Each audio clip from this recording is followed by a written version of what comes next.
चलिए मान लेते हैं कि आपके पास कुछ शेयर्स हैं इन कंपनियों के, ठीक है? और आपके पास उस कंपनी के डिटेल्स जो है दूसरी जगह पे है।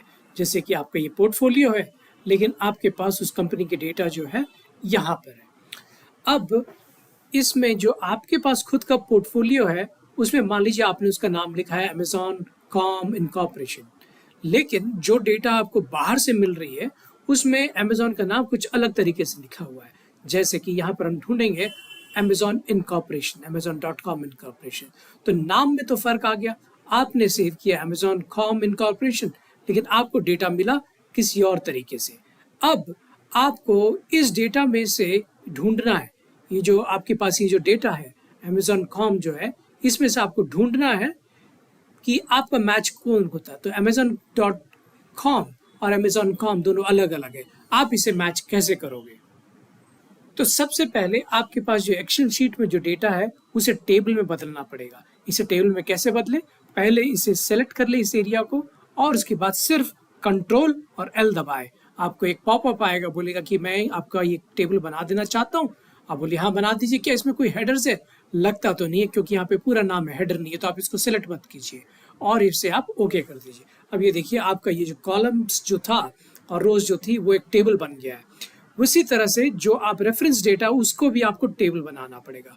उसके बाद आपको एक एडिन ज्वाइन करना पड़ेगा। अपने एडिन को आपको इंस्टॉल करना पड़ेगा अपने एक्सेल में, जिसको कहते हैं फजी लुकअप।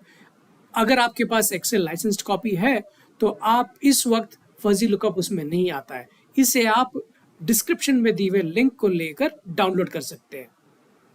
अगर आप इस लिंक पे जाएंगे तो आपको ये पेज मिलेगी जिसमें आप जाके इसे डाउनलोड कर ले और उसके बाद इंस्टॉल कर ले। इंस्टॉल करने के बाद आपको एक्सेल को रीस्टार्ट करना।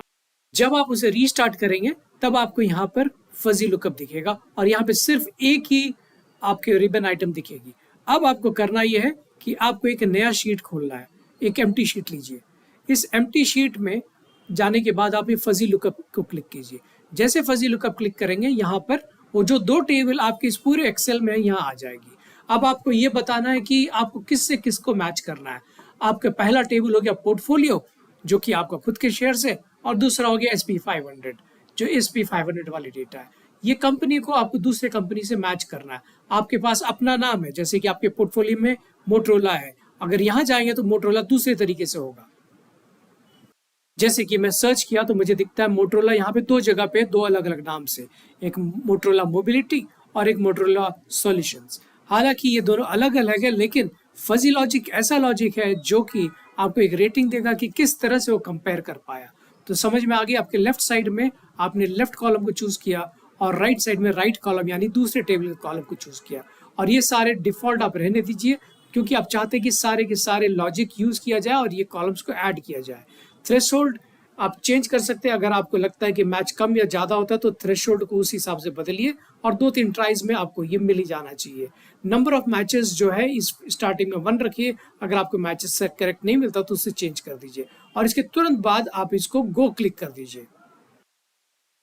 तो जैसे ही आप इसे गो क्लिक करोगे, आपके इस एक्स्ट्रा शीट जो आपने ऐड किया उसमें डेटा आनी शुरू हो जाएंगी, और तुरंत आप देखेंगे कि वो मैच करके आपके पोर्टफोलियो में SP500 के बाकी जो कॉलम्स है उस सबको ऐड कर दिए। यहाँ देखिए कंट्री, मार्केट, PE आपको दिया हुआ है। आपके ओरिजिनल साइट में और ओरिजिनल शीट में नहीं था, लेकिन अब आप देखिए बाकी सब चीज़ आपके शीट में ऐड हो गया। Market, country, price equity, price and earnings, ये सारी चीज़ ऐड हो गई।